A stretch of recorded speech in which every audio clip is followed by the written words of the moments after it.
You're watching the Wellness Hour, news that makes you healthier. I'm Randy Alvarez. Today's topic, extreme smile makeovers, or what he's calling, my first guest, full mouth reconstruction. According to him, he says your teeth are never too bad, your gums are never too bad to have the smile you've always wanted.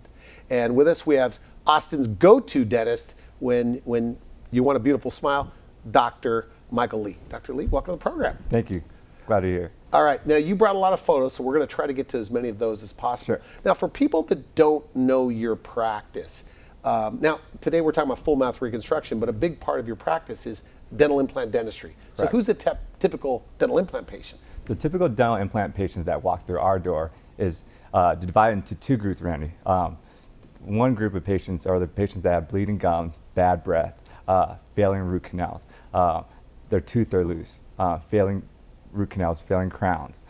Those are the patients that they feel like they're heading down that road for dentures. Okay. But they don't want dentures. Nobody wants a denture on their mouth, right? So in one short visit, we're able to remove the teeth, lightly sedate them, remove the teeth, and then place our implants in there. And they'll leave that same day with teeth fixated onto the implants, and they can eat again. They can eat their steak, their chicken, their ribs, corn on the cob, salad.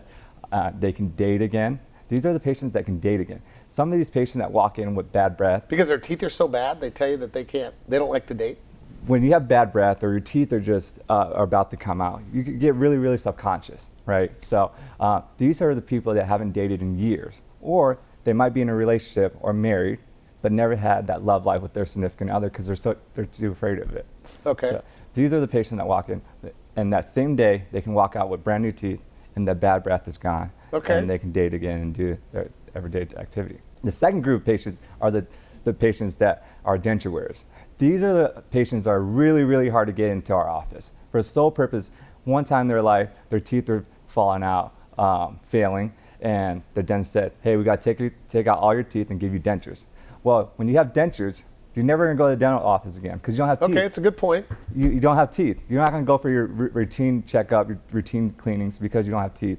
The only time we see these patients are when they have a sore spot and they need an adjustment or they need a reline. The dentures doesn't fit no more. Okay. So, and these are patients that we can help the most because they don't realize their option at all. They've been told once that they need their teeth out, give dentures, and that's it. Okay. But these are the patients that we can, in our office, and the same day they come in, they'll leave with implants in their mouth and teeth fixated on. It's like their set of teeth. Okay. Right, that they never had before. All right. Now they're able to eat again without the denture falling out, moving around. The lower one's always the ones that give the patients the most problem. For the sole purpose that it's on the bottom of the mouth, the tongue is on the bottom of the mouth. But what's the tongue always doing? It's always moving up when you're talking, smiling, laughing. Whatever you're doing, your tongue's always moving. It's knocking that denture off. Yeah, but the upper is pretty good, right? Because it has suction, the upper denture. You have never had a denture before, right, Randy? No, okay. So the upper is usually really good as far as retention goes, but what patient complains most about is they can't taste their food like they once did. They can't drink their wine and taste their wine like they once did, right? When you drink wine, there's a whole process to it. You smell it, you do the whole thing, and then you taste it a little bit, and it cleanses the palate, right? But so the patients complain about their food tasting bland over time. They haven't had good tasting food, their wine, they can't drink their wine. So you're able to remove the palate. We're able to remove the palate and have it less feel bulky in the front as well. So it's just a teeth that's fixated onto the implants. Now they can eat again. They can eat their steak and actually taste their steak.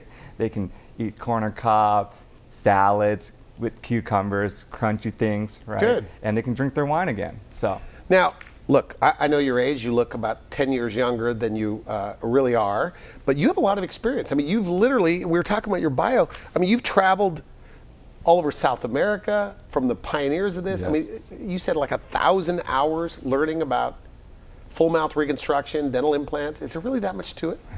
dental implants, it's very, very complex. If you have all the bone in the world, anybody can place an implant. I can teach you to place an implant right now. Good. That's good news. But the problem is 85% of the patients that walk into the door have teeth missing or have a narrow ridge because of genetics, right? Okay. We're never gonna, not most people are never gonna ever have the ideal case. So there's a lot about dental implants that we can just go over. We can just go talk about shade matching when we restore the implants, Okay. right? There's so much complexity to it, and it's always is always continuing to evolve. As far as technology is getting better, digital dentistry, guided surgery. So you have all the new stuff. We have a 3D printer in our office that prints the teeth that same day. So our patients that come So in, your lab is right there on site. our lab's right there on site. We have 2 amazing lab technicians that make the teeth while we're in surgery. So as soon as the surgery is done, they'll walk out our door with teeth in their mouth on the implants. Okay, you know, and I was telling you in the green room, I was talking to a dentist yesterday. It's like 13 months to finally get your teeth, right?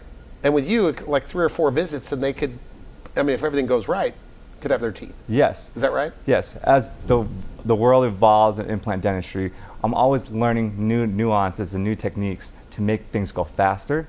But not only that, less morbidity. So we don't flap as much anymore because we use guided surgery. So less pain operatively afterwards. There's some patients that walk out of my door, the next day they're at work. I never advise that, but I usually tell them to take a couple of days off because of the swelling and everything. But some people walk out of our office this next day and go back to work. How old can you be to do this? There is no age limit. My oldest patient that I placed an implant on is 93 years old. Jeez. She walked in our office with a denture, hated that she can't eat, smile, chew, laugh, doing her everyday things for 10 years. She walked out of that office that same day with implants, teeth fixated on the implants. Now she's able to eat, smile, and do So at 93, they're not more likely to fall out or anything like that? They're not. The bone is just as strong as it was when you're 20, 30 years old. Now, before we start talking about full mouth reconstruction, for people that aren't ready for a full mouth of extractions, I know you wanted to show me this one guy. So Yes. what are we looking at here? This patient right here is our patient, Kevin. He walked in our office. At one point in his life, he had an illness that caused, he had to go through chemotherapy, radiation, really destroyed his teeth. Okay. So he walked in one dentist, they said, hey, we got to extract the teeth and give you dentures. Okay. He was in denture for 5 to 10 years. Didn't like him, never wore it in a day in his life. He walked in with no teeth. He went through dental offices, specialty offices, looking for dental implants.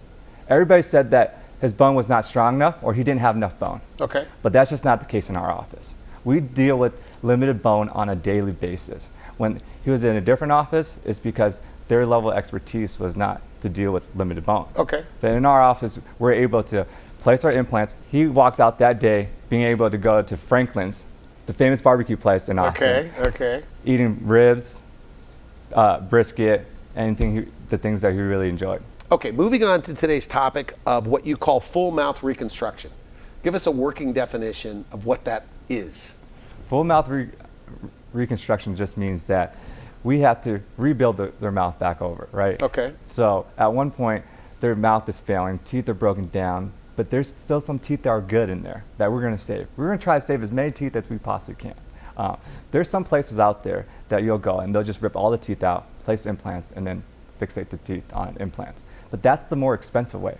If we can save the natural teeth that are nice and healthy and repair what's missing or what needs to be fixed with veneers, crowns, and implants in certain areas, we can save the patients a lot more money and we make them look really nice. Let me show you a few photos of my patients. Okay. This is the patient that came in our office and he had a tough time eating. You can see that he has bleeding gums, receding gum lines, bad breath. His teeth are kind of loose in certain areas. So some of his teeth are failing, but he had some good teeth in there. He couldn't eat a lot of things. He couldn't eat corn on the cob. He couldn't eat steak. He can't really chew down on steak. Okay.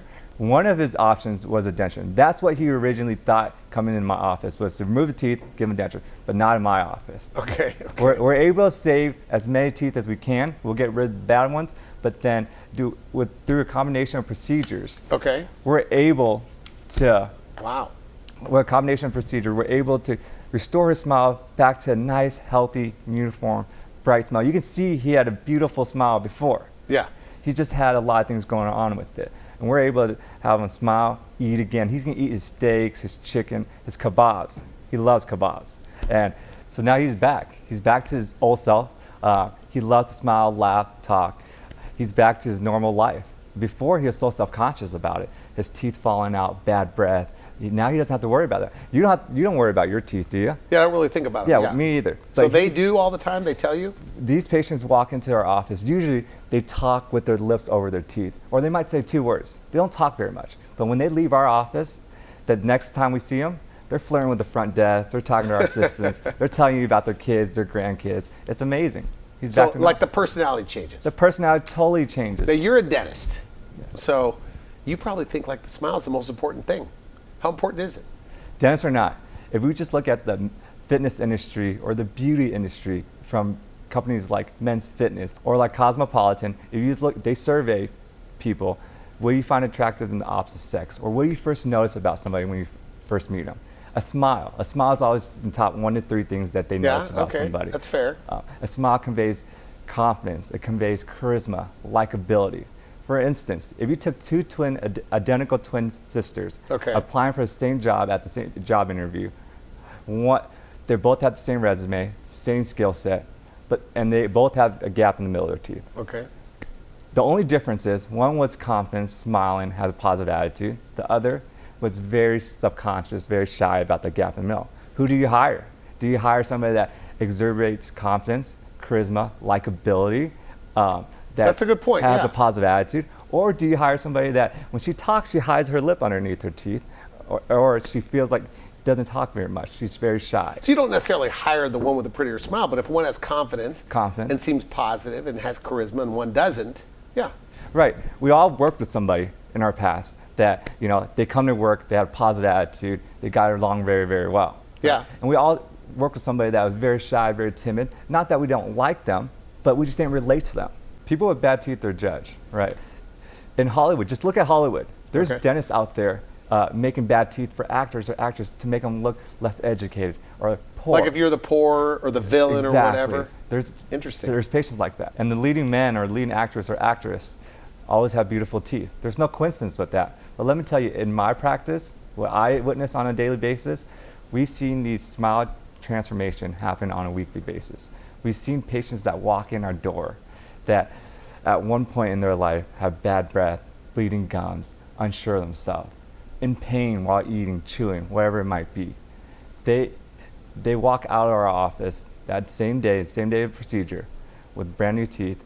They're able to eat, smile, chew. Yeah, you have some technology in your practice that it's a face hunter, you say, that helps you show the patient what their smile is going to look like, but it also helps you design these teeth. Elaborate on that. What is that? Face hunter. So the face hunter, it sounds like a scary word, but all it means is a face scanner.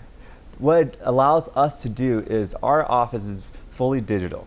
We're able to copy your face, copy your smile and your teeth. We're able to give it to our lab technicians, and he's able to basically design set teeth where they're supposed to be. It's like you being there, but without you there. So he's able to see your smile and basically put teeth where they need to be, give you that full broad smile, the pointy canines, or whatever characteristics might need it to be to make that natural, beautiful smile. Let me show you this other patient that came to our office. She had broken down teeth, bleeding gums, missing teeth, and she hated her smile. But you can see she had a beautiful, beautiful broad smile. With this face hunter, we're able to scan her face, we do combination procedures, fill in the missing spaces with dental implants, do some veneers, some crown work, and you can see how our lab technician, look at that smile. She's able to smile with confidence now. Put these photos side by side. I just want you to look at these photos side by side and look at her appearance. She looks like a young gal. We got lucky on this case. We caught it early. I bet you her next 40, 50 years is going to go in a different direction than what it was before. Yeah. Because you say people, well, look, nobody likes going to the dentist, right? Nobody. Is that true? Myself included. Okay. So most people just kind of put it off and put it off and put it off. So I guess your point is that because you fixed her smile, it's going to kind of maybe her life will be a little bit different because of her self-confidence. 100%. She walked in my office. She said 2 words to me.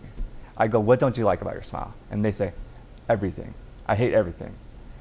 Never says anything. Usually never do their hair, never did makeup. But look at her now. She's doing her hair. Looks nice. Looks good. She's doing makeup, and she puts herself in a fully. And this is a full mouth reconstruction. This is a full mouth reconstruction. We're able to save some teeth that are savable, remove the bad ones, and place implants, do veneers, crowns, and give her this broad smile. Let me show you this photo. All right. This patient came to our office. You can see She didn't like to smile. She had a lot of dental decay, broken Wow. down teeth, bleeding gums, bad breath. She hated her smile. You can see she barely smiled. She didn't smile at all. That's her version of smiling. And this is when I tell her, give me a big smile. This is her version of a big smile. That's got to be unusual, though, when I look at that photo inside the mouth. This is unusual because you never see it because they always hide their teeth. But we see it all the time. So there's people walking around that have this going on, but they just don't smile. This is very common. Okay. They just don't smile. They believe in their head that they might be the worst patient I've ever seen. But Do you hear that a lot? I hear it all the time. But I can't help but get excited because I know. Why do you get excited? I can see the potential in these kind of cases. Okay. With one short visit, we're able to remove the teeth, do a combination procedure, and look Wow. at that smile. This is a totally different person. Just look at the pictures side by side. Okay. You can see that now. Look at that smile right there. Yeah. Now she's smiling a lot better, right? This is not her full smile. This is What do you mean? she's smiling, but she doesn't understand how to smile just right. It's just Because she's gone so long without she's smiling. gone so long. This is very common to her. This is very new to her. So Okay. now, by the third time somebody says, "Hey, I love your smile," it just brightens up a little bit more. It goes ear to ear a little bit more. You can see she has a beautiful, broad smile, but she's holding back a little bit. Just wait. Can you see, like, when you're walking around Austin, can you spot people that are hiding their teeth? Oh yeah, from a mile away, Randy. You can see it. You can see it from a mile away. Usually these are the patients that just walk around that usually try to hide their teeth underneath their lip, and they don't conversate very much. But it's very, very common. And it can be changed right away. Absolutely. One of the things you could fix. Absolutely. We have time for a few more. Sure. Let me show you this patient right here. This patient walks in our office. She's generally missing 2 front teeth, congenitally missing, and you can see how narrow that smile is. She hated that. She wanted that Hollywood broad smile. Okay. We're able to save her front teeth, do some veneers, some crowns, some implants, Okay. and look at this smile. Very nice. Look at side by side. You can see that she had broad smile before, but it's just her arch is very narrow. And we're able to fill in the arch with some crowns and some veneers. Just look at the after. Just look at her teeth and how it follows the lip line. It nicely follows the contour of the lip. And look at her eyes. You can see her eyes just stand out much more when her teeth are nice and bright. So that's all by design. Like, This is all by design. If it was an 80-year-old male patient, I wouldn't give him the same white colored teeth I would give her. okay. So everybody has a custom shade, custom teeth process making. Let me show you this next patient. All right. This is one of my favorite cases. Okay. Okay. This patient, I think you've been saying that almost about all of them. So they're all your favorites. Good. all the new patients are my new favorite. But this patient walks in our office, Oh, wow. very anxious, very, very anxious, had bad dental experience when he was a kid. Okay. Never went to see the dentist. Hated his teeth. They're starting to rot. Now, this is the first time he's been in the dental office in years. Okay. He chose us because of sedation dentistry. Okay. Sedation. So we're able to sedate him, and with the combination procedure, save some of his teeth. They might not look like they can be saved, but some of these teeth we save. Okay. With combination procedure, there's some implants, there's some crowns, and now look at his smile. Look at his smile. We can see that look at the after smile. We can see that he has a broad smile. Very nice smile. High cheekbone, his eyes, how it stands out. Now he's smiling ear to ear. You know, this is kind of life-changing. When I say kind of, you know, anticipating this interview, we talked on the phone, you're saying, you know, this is life-changing. And I always feel like it's a bit of an exaggeration, but this really, you can see that people will treat this person probably a little bit differently. Totally different patients. From the time I first meet him to the follow-up visits, they're 2 different people. He just looks nicer, like a nicer person. Absolutely. In the after. Absolutely. When you have bad teeth, something that you don't like about yourself, you have that limiting belief. You might not talk to people, you might not conversate with people, you might put yourself out there. But when we're able to change their life and now they don't have that worry about their teeth and what people first notice about somebody, they're able to live their life and express to the world their full self. Now you've said, we were talking on the phone, you said that sometimes they come in on a follow-up and you don't even recognize them. Like your team has to tell you, that's so-and-so. Correct. Because they're acting so different. Is that right? Yes. It's actually kind of common. You know, when we first see these patients, they might say 2 words to us, very shy, very timid to themselves. So their personality is totally muffled. Totally muffled. But that same person will walk in our office during the follow-up visit, flirting with the front desk, talking. With a skip in their step, maybe. Well, yeah. Let me ask you this, though. If you're missing just one tooth, why a dental implant over a bridge, like a traditional bridge? A bridge is fine. It's been around for 30, 40, 50 plus years. They work well. But the problem with the bridge is you make a 1-tooth problem a 3-tooth problem. You have to shave down. What do you mean by that? So you're missing 1 tooth. And to make a bridge, you have to shave down the tooth next to it, the 2 teeth next to it, and attach 3 teeth together. Okay. The problem with shaving down teeth is you're just basically doing patchwork. At some point in your life, you're expecting those teeth to fail. 30 million Americans have dentures. Okay. And it all starts with that one bridge. Because what happens is they start with that one bridge, now the bite's too heavy on one side, the teeth are taking too much force, 1 tooth failed. Now instead of placing that 1 implant and being over with, you have a 3-tooth problem. That 1 tooth fails, now it's another bridge, a long spanning bridge. Now it's a partial, now it's a full denture. Now also, cost. You're one of the few guys I've ever seen when I went through your website this morning that you post your prices right there, which is nice. Our prices are very, very competitive to our competitors for the sole reason that we have an in-house lab.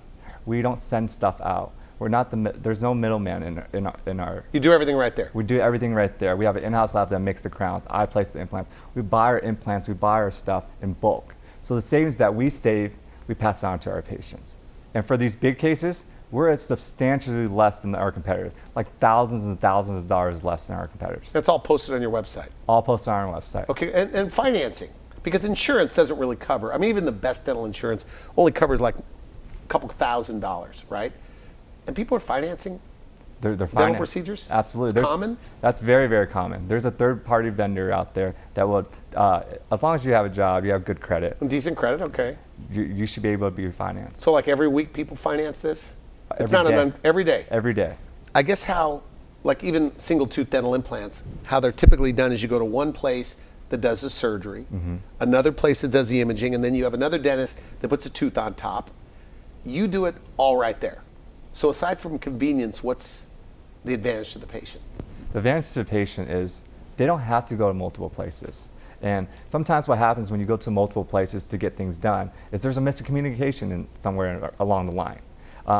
In our office, we do everything in office. We have our lab technicians making the teeth. We have our digital imaging where our assistants can take the 3D imaging, and I do the surgery. So we're able to keep everything in-house for the patient for the sole purpose that it's more convenient. Okay. Nobody likes to go 3 places to get one thing done. And also the cost savings. We're able to pass the savings. Because it's one doctor, and one fee, one price. Most of these full mouth rehab things I've done, I've learned after dental school. I've traveled all over the world. From You say you went to Brazil. Brazil. Why is that so important?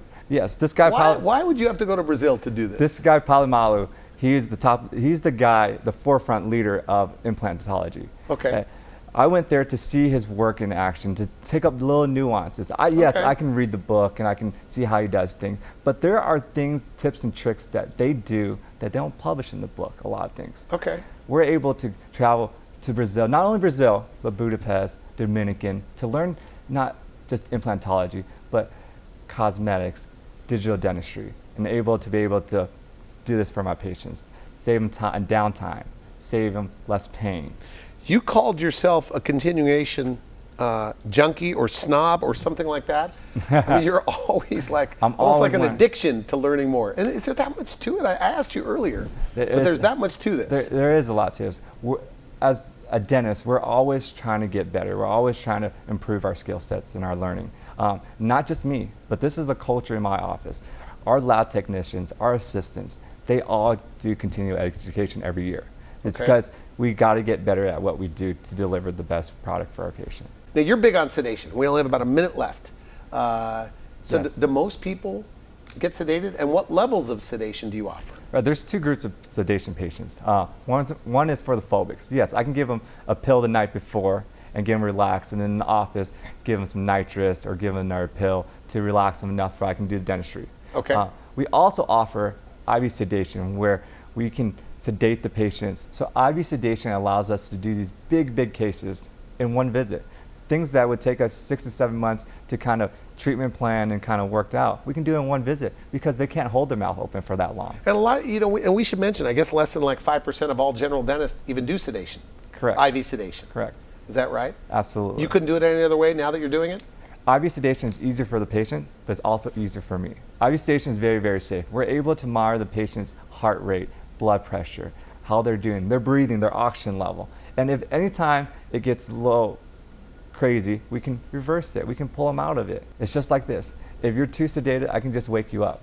I can say, Randy, wake up, and you're gonna wake up. You respond to commands, but you have no idea what's going on. Now, is this true that some people, you might do a complete full mouth reconstruction, full mouth makeover, and they have like little memory, and some have complete amnesia of the whole process?